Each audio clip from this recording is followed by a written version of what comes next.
Okay, now 38 SPESH has officially dropped a diss song, finally. I've been waiting on this for a minute. Ever since he been talking crazy. I'm highly disappointed in him for taking so long to do this. What happens when folks in this situation and they play this type of game, they really screw themselves over for real. I ain't never seen nobody really play this type of game and really win.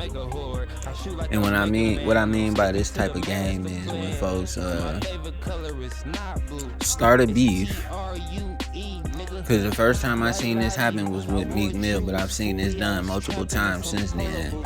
But with Meek Mill and Drake, they start a beef. The person they start the beef with get right with their ass, get right on their ass, and then these niggas will run off and they get scared. Like, damn, I'm in over my head. At least that's how it come on.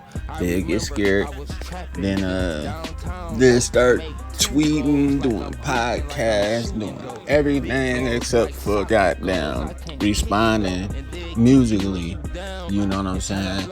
And the beef is started over music usually, so that'd be really strange or whatever. So what they do is they think that they bigger than the program, which nobody in history ever been bigger than the program.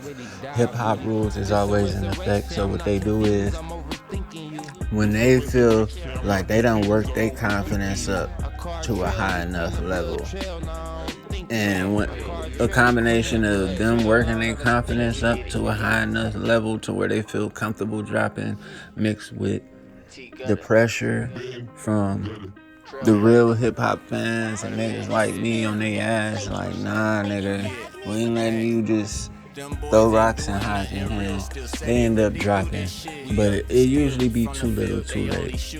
So hopefully that's not the situation we're looking at right now with this 38 SPESH.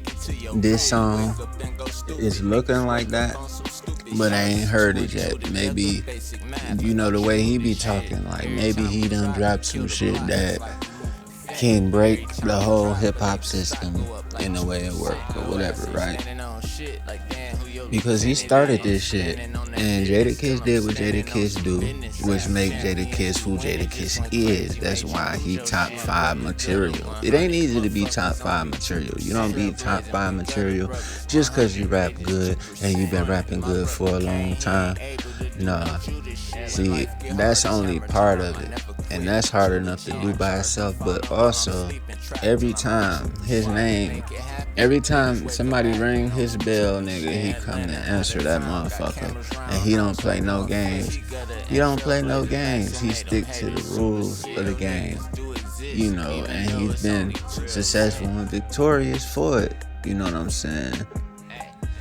In my eyes, the man is undefeated. You know, he got legendary battles under his belt, and he always handled them the right way. He ain't never dunked no smoke. So this nigga scared of 38 SPESH thing is just blasphemy in the first place. This is the guy who came outside from Beanie Siegel in his prime. You know what I'm saying? And Beanie Siegel is on a astronomically higher level than 38 SPESH when it comes to danger. You know what I'm saying? This guy, he went head to head with 50 when 50 was in his prime. You know what I'm saying? He don't play no games. He don't dunk no smoke. But if we look at 38 SPESH, honestly, if we look at his resume, is he battle tested? That's a genuine question. Is he even battle tested? To be talking like you can be the warrior of Jadakiss caliber, is you even battle tested? Who has he even battled before? You know what I'm saying? Win, lose, or draw. I ain't even saying you gotta have beat these people, but who has he battled before in the first place? And that be the problem. Folks be giving folks too much credit based off of nothing. Like, anybody can say anything. Anybody could pop their shit. You know what I'm saying?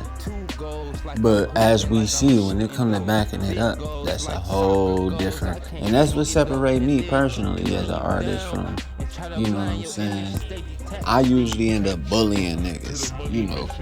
But I got a similar resume to Jadakiss, you know what I'm saying? Some folks got that killer instinct. Most don't. You know what I'm saying? And when you got the talent and the killer instinct, how can you be beat? But long story short, getting back to the subject at hand, 38 SPESH say that him and Kiss was on a song together. You know, he got a feature from Kiss. Benny the Butcher was on this song. He say that he out-rapped Kiss. He embarrassed them. This, that, and the third. To the point where Kiss was like, oh man, basically when he went to get another feature from him, Kiss won't do another feature. He say the reason behind this is because he's just such a phenomenal rapper and Kiss is scared. Like, that shit sound crazy, man. It really do. This dude, I always had respect for him too, just as a rapper, because I heard of him before any of this went down. I checked him out. He came across my radar. I try to be aware of all up and coming killers, you know what I'm saying? And he definitely got the potential to do some damage or whatever, so I was definitely aware of him. But this is like, the more he talk outside of rap, the lamer and cornier he seems.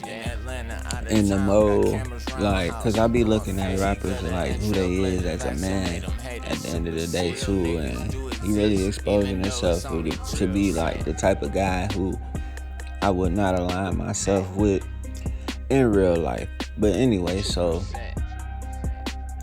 he say that Kiss ducking him. He tells him to come on outside. He literally uses words like Kiss can redeem himself by doing whatever, right?